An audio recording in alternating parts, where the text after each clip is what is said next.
Hello everybody, I wanted to come on and talk about eclipses because we have a couple of them coming our way here in the month of October. So let's get started. So what is an eclipse? An eclipse is a new or full moon that occurs around these super important eclipse points known as the lunar nodes.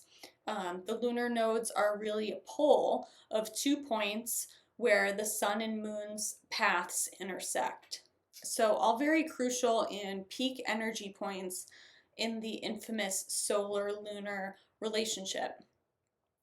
Every 6 months or so, we'll have a series of eclipses, newer full moons that fall close enough to the lunar nodes, usually within 15 degrees on either side. And solar eclipses occur at a new moon, and lunar eclipses occur at a full moon. Eclipses keep life moving.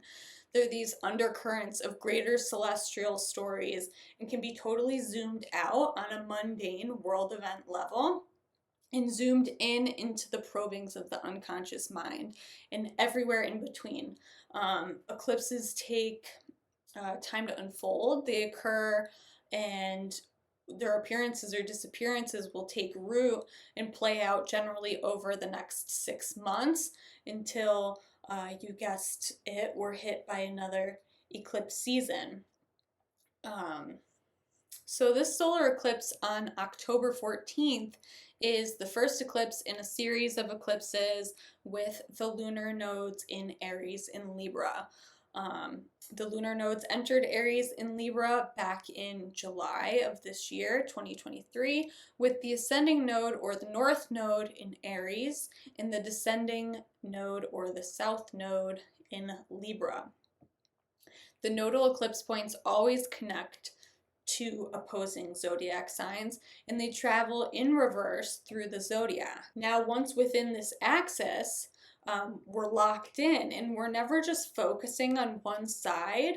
The point is to find integration between the two poles, right? So if you think of the nodes as these two doorways, one to the past and one to the future, we stand between them.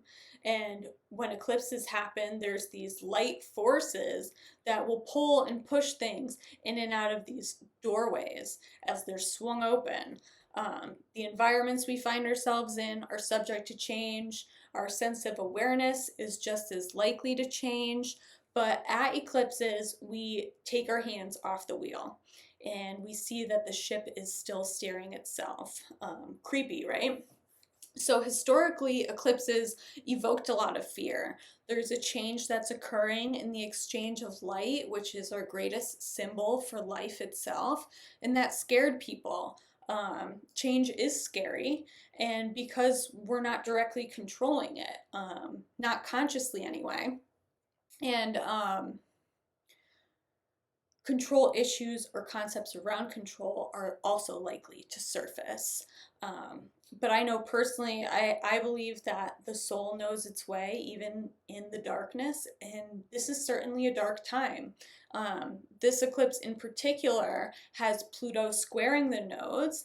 It has been since they ingressed, and it does add another layer of mystery and depth to this already transformative time. There are techniques to know if a certain eclipse will be more prominent for you than others, and that's also largely possible. On an individual level, it's interesting to see what houses the eclipses fall in and what themes they're kind of going to be bringing up. The North Node in Aries is amplifying individual action, and it's opposing this lunation. So remember, the sun is exalted in Aries. So there's this appetite for solar fire emerging that's having us release the more habitual relational qualities through Libra. And starting with the South Node in Libra and these series of eclipses, it's like beginning the phase of digestion before you've even tasted the meal. It's a preparation for what's to come. So what does it mean to have a solar eclipse happening at the South Node? Well, first solar eclipses are new moons. This is that release of a seed, just like any other new moon. It's just amped up. So we're in a new cycle of energy, but at the south node. So perhaps something old and familiar takes on a new form. That's one way that energy can play out. Also, there's a new beginning involving a desynthesis and unraveling of communal consciousness. So, a new understanding of existence, represented by Aries, can come forward and take form. Our social existence gains new function with the release of an old way that's no longer nutrient rich. That's why we release things, because we're no longer getting something from them. There can be exposure to situations that feel played out, or like they're not serving you anymore. Or you could be faced with an opportunity that feels like going in reverse, or it feels exhausting. It's really a spiritual reckoning at the South Node, where you can get like spun around, and experiences are learned from, or they're tried again. But we have a while to figure this all out. We are quite literally in the dark at this time. But there will be clues. Um, the solar eclipse in Libra features its ruler, Venus, at 5 degrees Virgo, ruling over the lunation in a mutual reception with Mercury in Libra. Perhaps now with Venus in an earth sign, and in speaking with an impartial Mercury, we see some tangible shifts in our relationships, and the eclipses are just going to be kind of pushing that forward. And we will be seeing that shift over time. So saying this is a letting go is just too simple. This energy is like a leap, where there's this force of new movement that takes pause into a gap of surrender. A leap is a movement you make when you trust, or you have to trust. And great distance can be covered, and most journeys begin with one. So best advice is trust the leap.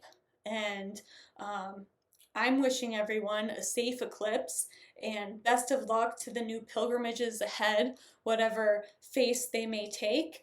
And thank you, as always, for watching, and I'll be back soon.